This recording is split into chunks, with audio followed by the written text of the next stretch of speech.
ครับนี่คือการแข่งขันฟุตบอลกระชับมิตรระหว่างภายในบริษัทอีโคโนถึงภูเรือฮิวรีสอร์ท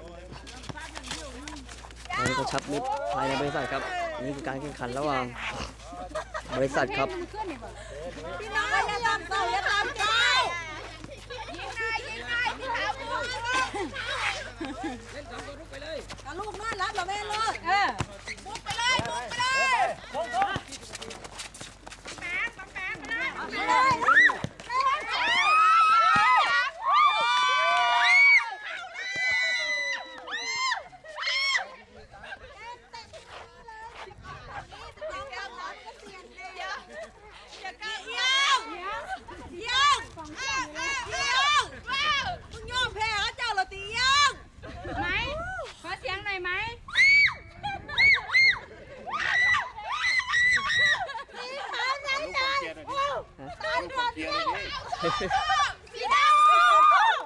นี่คือกองเชียร์ครับกองเชียร์ภายในบริษัทสีขาวโซ่เขาเจ๊ออกกับเป็นแบบนี้เจ๊ออกกับเป็นนะ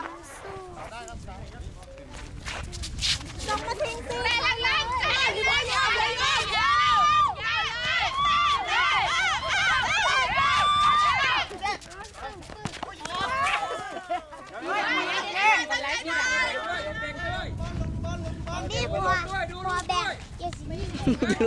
ดูลูกด้วยบอกลูกบอลนะลูกคนดูลูกคนแล้วดูลูกบอล